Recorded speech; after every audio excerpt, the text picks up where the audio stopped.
The Voice of Medicine. Gedanken, Geschichten und Talks aus der faszinierenden Welt der Medizin. Denn wir bringen sie an den Puls. Präsentiert von Radiolutions.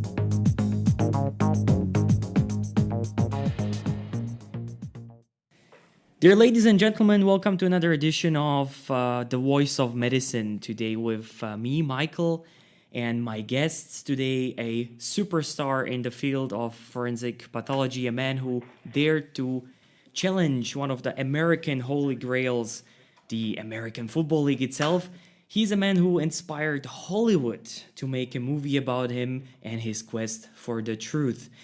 Ladies and gentlemen, Professor Bennet Omalu. Bennet, I'm very happy that you could make it to my podcast. Oh, thank you so much for having me, and thank you so much for inviting me. I'm happy to be here. Thank you again. So, how are you doing? Let's start with that. I'm doing wonderfully well. I'm excited. I'm talking to Swiss people. I've always respected and admired the Swiss. You guys, you are at the top of the world. I'm doing very well, and I'm humbled to be with you today. Very happy to hear that. Bennet, I would start with the first question. As far as I know, you are originally from Nigeria, right? Yes, please. What made you to undertake the journey and go to the US? What was your motivation behind this? Well, my motivation as a young man in my 20s, I discovered that my country, Nigeria, was one of the most corrupt countries in the world. Mm-hmm.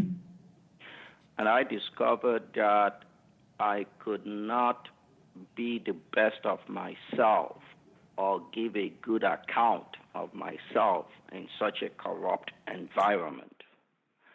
I believed I was better than what Nigeria could offer me, given the corruption in my country.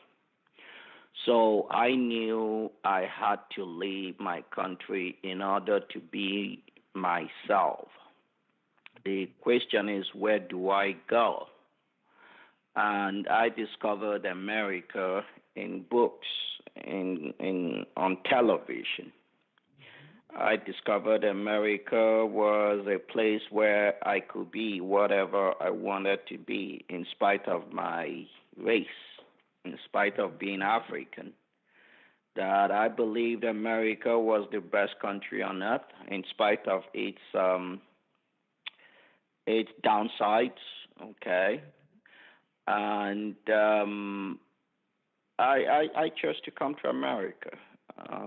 To be myself, to be the best of myself, to give the best account of my life.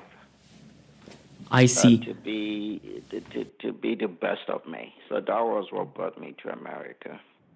Would you say, Bennet, that you are an example of the American dream?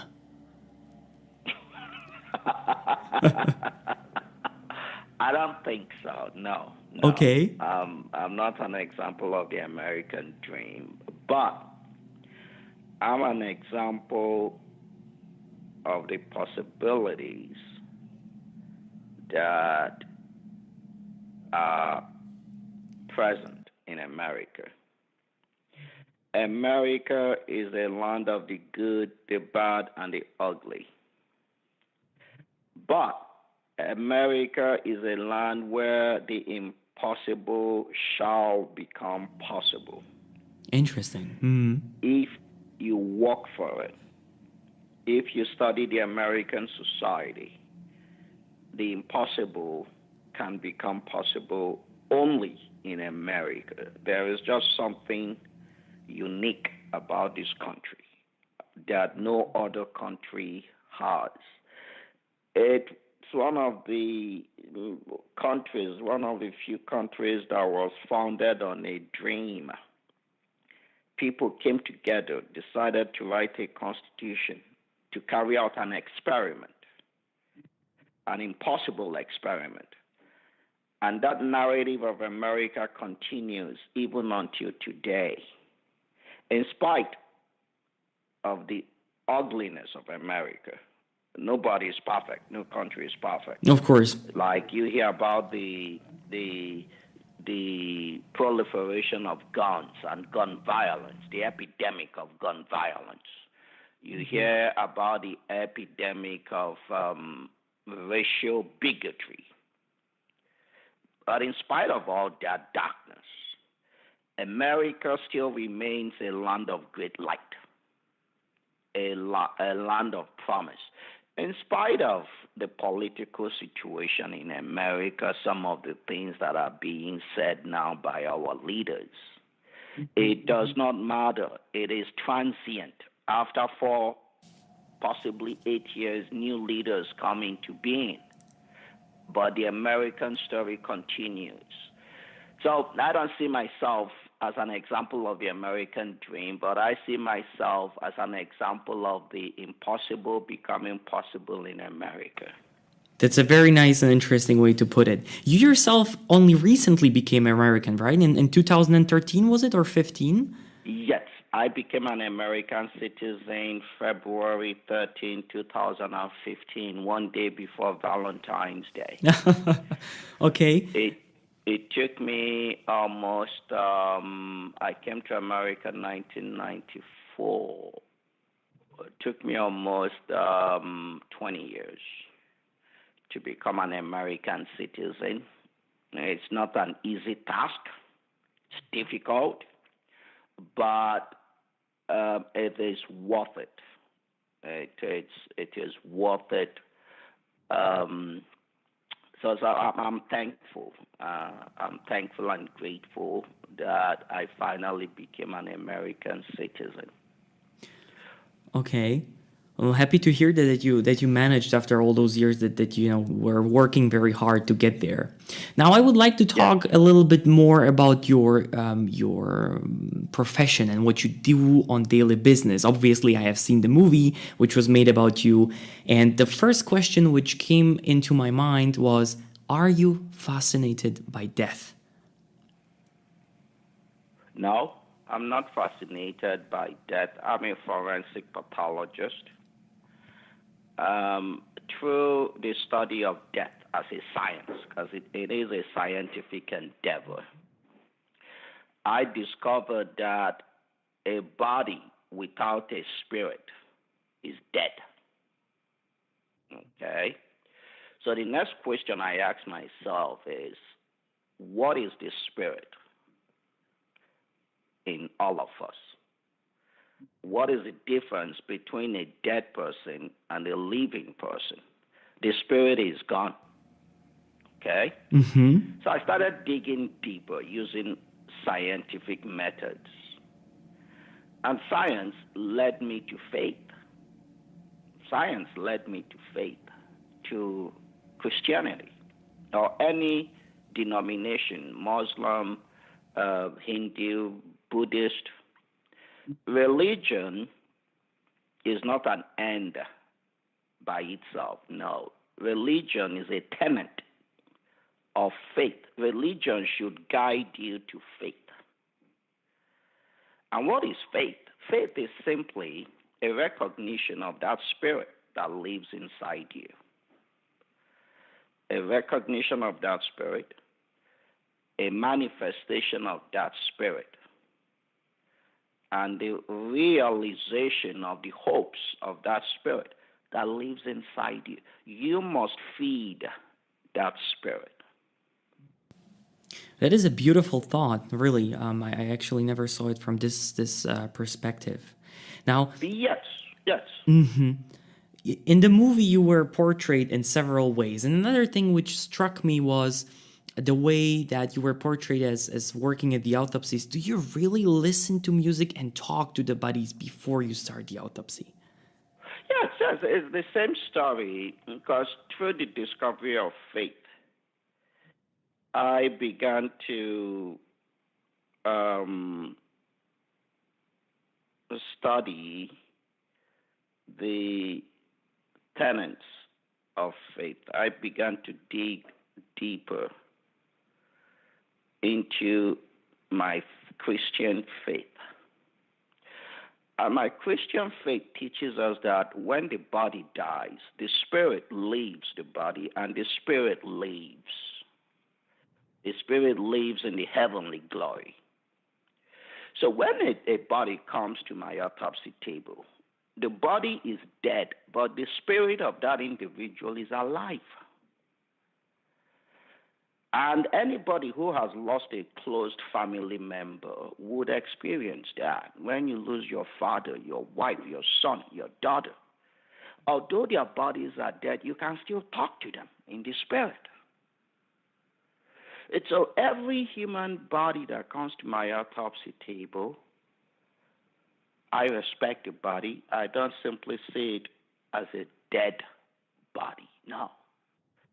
I see it as a body with a living spirit. And I treat it with the utmost respect and dignity. So I introduce myself to the body, to the spirit of that body, like a doctor would introduce himself to his patient when you walk into a clinic to see a patient. So I introduce myself respectfully. Sometimes I speak out loud, but most times I speak in my heart, in my spirit. I introduce myself. This is who I am. Please guide me to the truth. Okay, let's do this together. If I know it's not a difficult case, I'll respect the person. This is who I am. I'm going to do an autopsy on you. Okay, I wish you well. And having done that over the years, I've done so many cases, like the Mike Webster case when I discovered CTE. People will ask me, Yes. well, what made you examine his brain when there was no reason to examine his brain? And my answer to them is because I spoke to Mike Webster's spirit and said to Mike Webster, guide me to the truth. Lead me on to the truth. I shall use all my knowledge and all my science to get to the truth. But you need to guide me, you need to help me.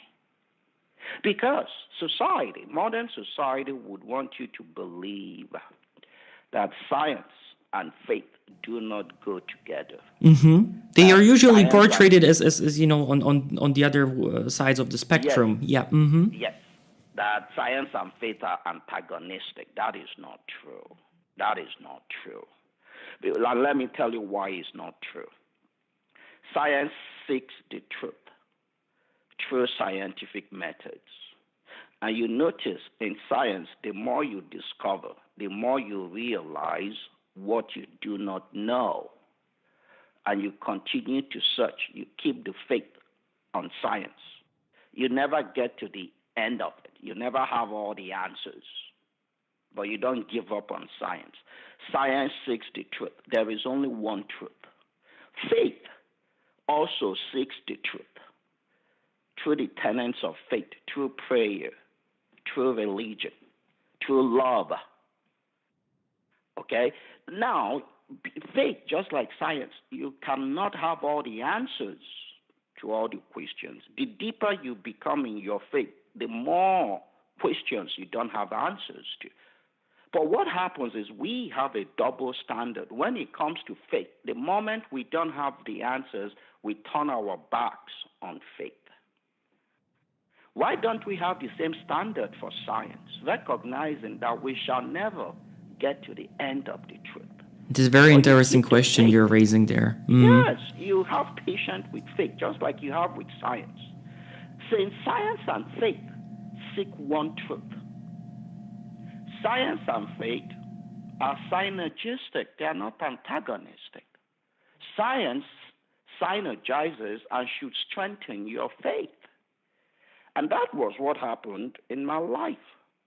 I applied my science and I applied my faith. Both came together, synergized, and gave us great light, a great discovery of CTE. And I want the world to know that. I want the world to know that because in modern life, we embrace science more, the tangibles, and we're beginning to move away from the intangibles, from the spiritual life. And that is why in America today, depression is an epidemic. Suicides are highest. Suicides are increasing because we, as mankind, are beginning to ignore our spirits. And the spiritual We're needs beginning within to us, probably, then. Sorry. Yes. The question which I would also like to ask you is you put almost everything on the line, seeking the truth and telling people about what you found out that happened to Mike Webster, right? I would like to know what made you be so brave and basically put it on the line. You know, not everyone would do that. And it takes a man with strong convictions and a very strong, moral base to do such a thing. Or what was your motivation behind this? My motivation was my faith. The fundamental premise of faith is love. Love of neighbor, love God above all things else. Then you love your neighbor because God is in your neighbor. Your neighbor is a manifestation of God. Okay? And the truth, that one truth, that one light, it's God. So if I profess the truth and confess the truth in my life, I shall be willing to die for the truth, to protect the truth. That is what restores my dignity as a human being. The truth. And the truth is empowering. The truth is enlightening. The truth is vindicating. So I had no other choice but to stand by the truth and to stand in the truth. So that was what motivated me. It was a battle between principalities, between darkness and light. And I discovered that many of these football players, American football players, Yes, were suffering in silence after retirement. And people chose to look away. Where is love? I saw these people as my brothers. So I had to use my knowledge, my education, and my standing as a scientist to love them, to vindicate them, to make their lives better. Because in making their lives better, I was also making my life better. Because we all are one common family of mankind. We are one common humanity. absolutely. Whether you're Swiss or Italian or African or American, we are all one family of mankind. And my faith teaches me that whatever we do, even to the least of us, we do to all of us. So you can use science as a constructive engagement to better the lives of all of us. That was only what I did. To bring science and faith together in support of the truth, to make the life of another human being better. That was my motivation.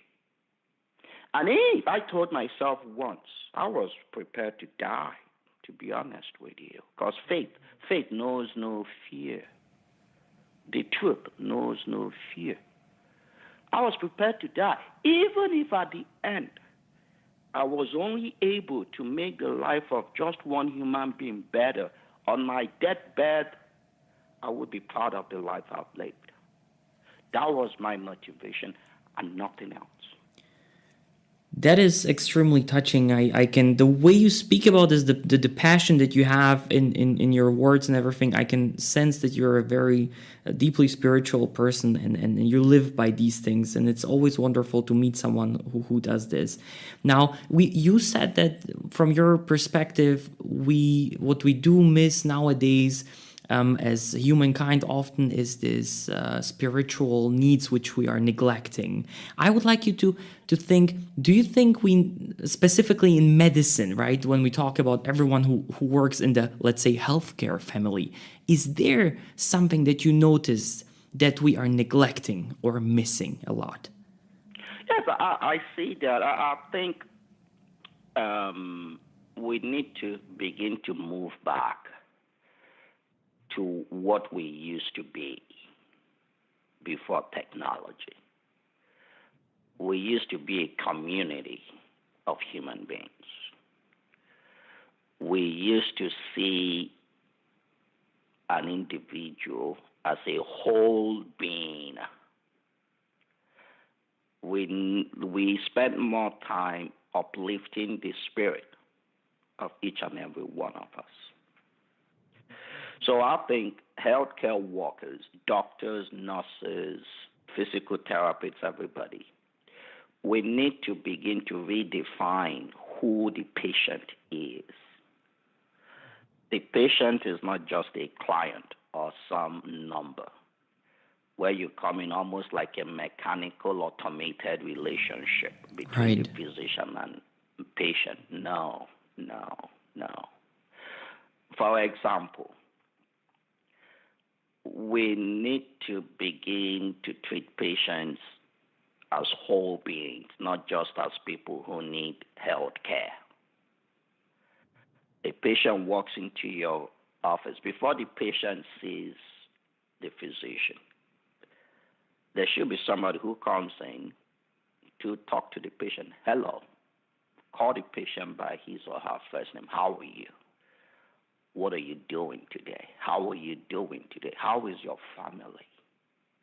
You need to have the names of his father, his mother, his son, daughter, brother.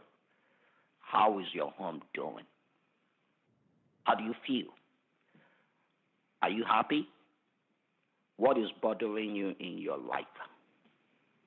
You appeal to the spirit of that person, to the inner being of that person, to uplift that person, and not simply treat that person, okay, we have a business relationship, you're here as a patient to receive this service, all we can do is provide this service to you. Okay, we've done that, bye-bye.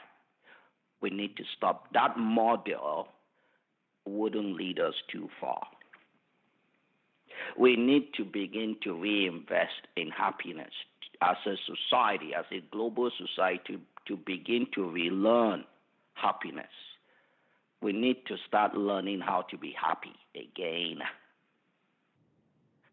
Okay? It has to come from within. And that is why, if you notice in the global environment now, groups of people are pitching themselves against others.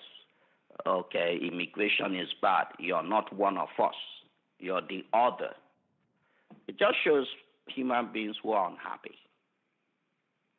We need to start learning in every aspect of our lives. Start learning again how to be happy. Because once you are happy, you wouldn't be attacking another human being. When you're happy, you want to uplift everybody around you, be you Jew or Gentile. You want to share African. the happiness, yes. Mm-hmm. You share your happiness with everybody. But when you're not happy, you inflict your unhappiness on everybody around you. And it has to start one person at a time. Am I making sense?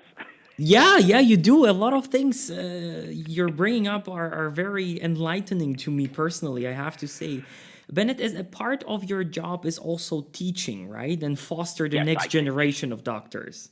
Yes. What do you teach them? Beside the technicalities, of course. Well, what I've noticed many times when I'm teaching medical students, residents, fellows, other doctors, both undergraduate and graduate, you'll be so amazed.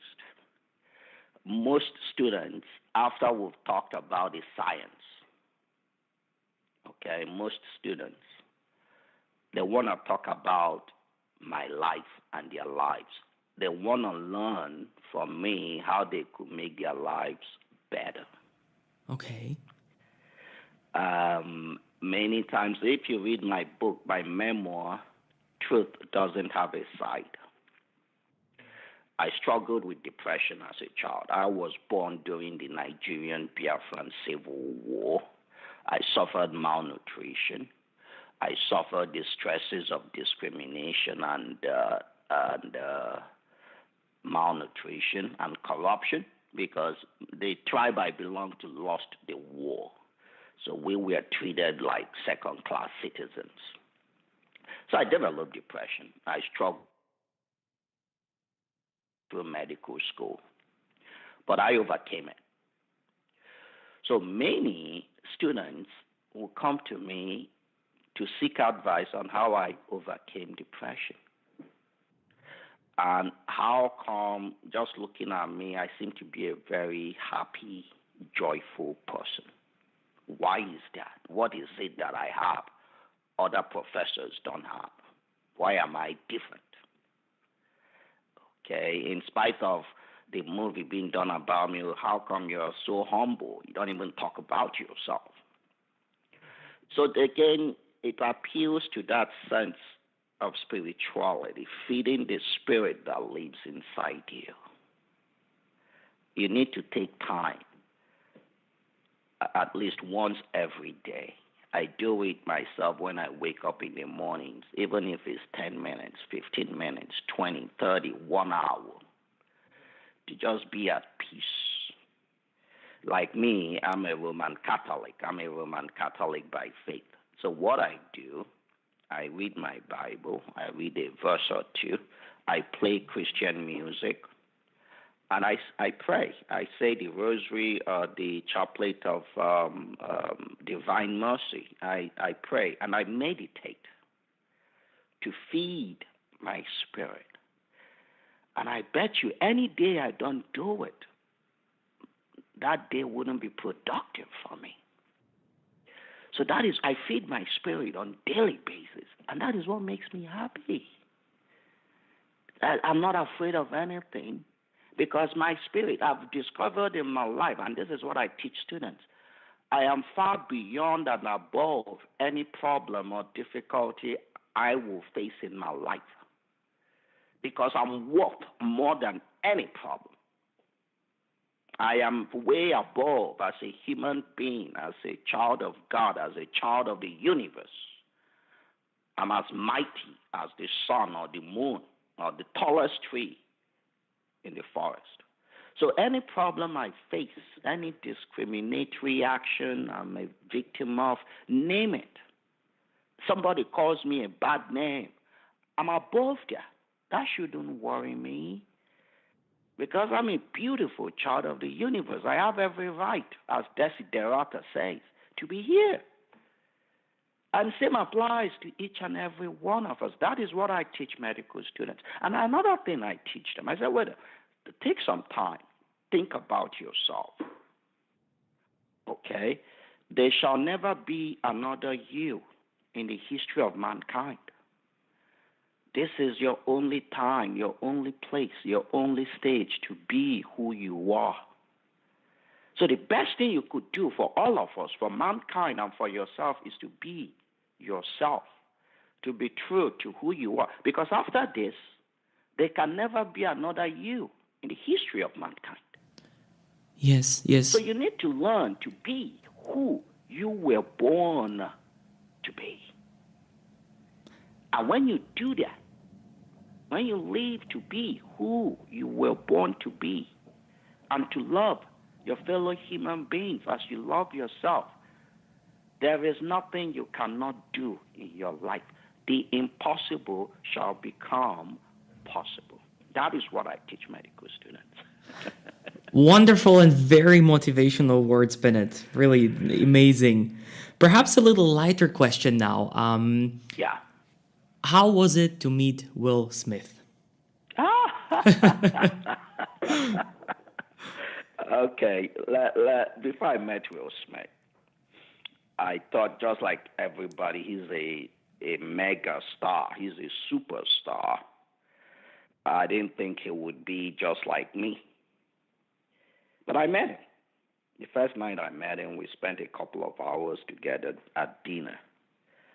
He was just like me. He was just like me. A human, huh? A human. But Will Smith is different. Will Smith, one, is an extremely brilliant human being. He's extremely brilliant. What? Two, He's a very kind human being. He's extremely kind. And he's extremely humble. Extremely humble. In fact, I think Will Smith is an angel. I'm not saying this for, I spent months with that guy. That guy is a decent, beautiful human being.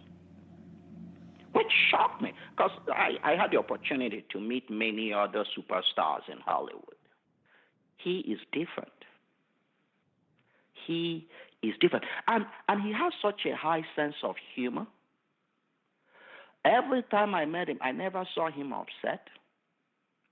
Always in a good, jovial mood, and always happy. Everything that comes out of his mouth is a joke. Well, that is great. I believe that being playful in life, adding to the humility that you actually really possess inside yourself, makes life much more easier, don't you think? Yeah. It makes life more worth living. And I learned that from Will Smith. I really did. Let me share with you one thing he said to me.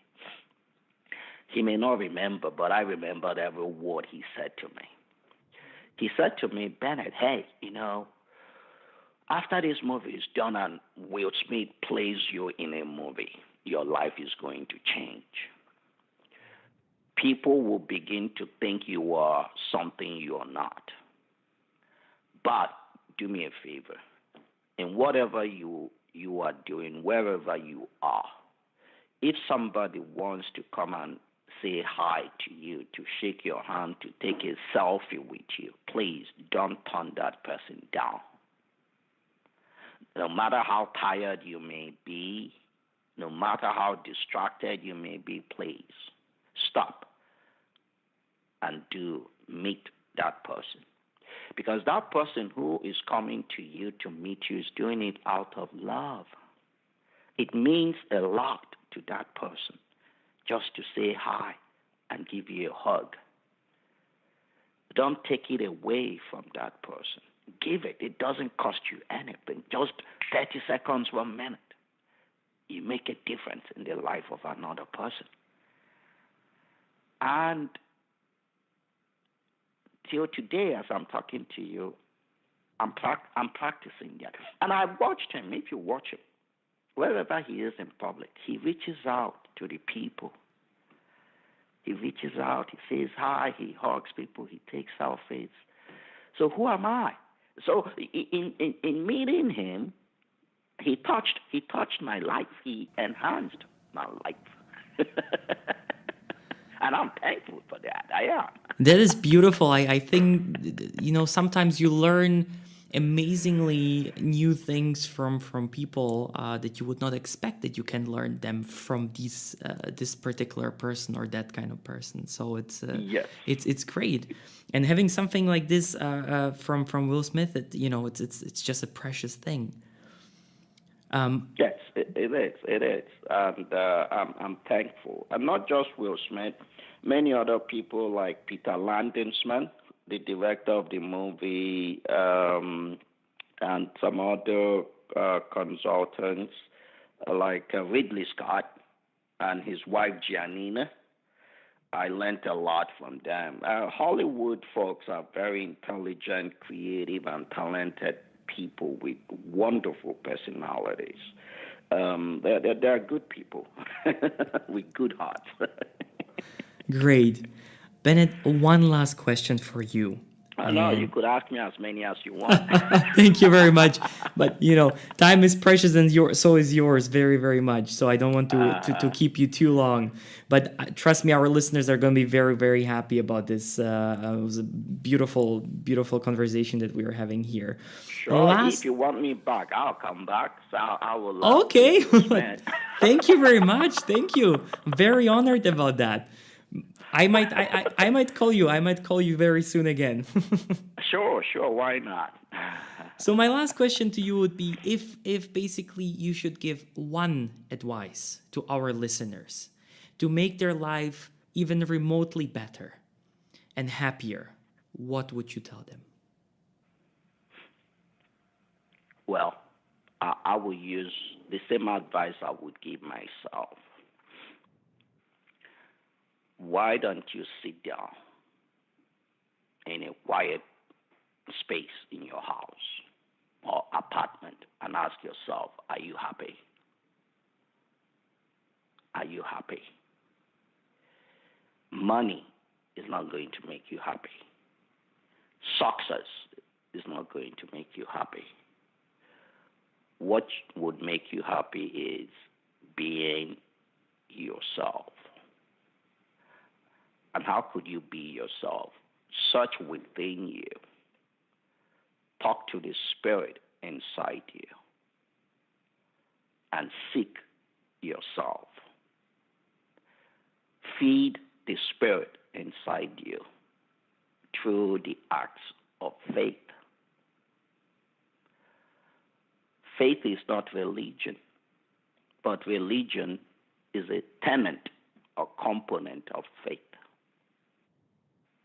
Manifest the spirit inside you. And when you do that, you do good works. You do good works. Love, love, love. Love yourself just the way you are. Love yourself just the way you are. Be yourself. And do not live your life according to the expectations of society, what society wants you to be. Seek love, seek truth, and the light of the truth. Invite God. Whether you believe in God or not, it doesn't matter. Invite God or whatever spirit of light, that universal spirit or being, whatever you may conceive it to be, but I believe is God. Open yourself, just invite, say, God, come into my life, make me who I was meant to be. I guarantee you, in the darkness of my depression, I was depressed. There were some times I almost thought of killing myself. But it was the light of my faith that pulled me through. It was the light of my faith that enabled me to discover CTE. There's the light of my faith that has made me successful in my career. I am myself now, and I'm happy. And nothing can take away that joy from me, even death. And come what may, this is the final advice. Do not be afraid of anything. Fear is not of light. Do not be afraid. Do not be anxious of anything. Be at peace. For you are above and beyond everything that faces you. You can overcome it. Amen. Wow. Another closing, amazing, wonderful, and very, very powerful thought from Professor Bennet Omalu. Thank you very much, Bennet, again for being here. Ladies and gentlemen, this was my guest today, and I'm looking forward to make another episode very soon. Thank you very much. Bennet, thank you so for much. being God here. bless you. Thank you. Bye. Bye. Bye. Bye. The Voice of Medicine. Gedanken, Geschichten und Talks aus der faszinierenden Welt der Medizin. Denn wir bringen sie an den Puls. Präsentiert von Radiolutions.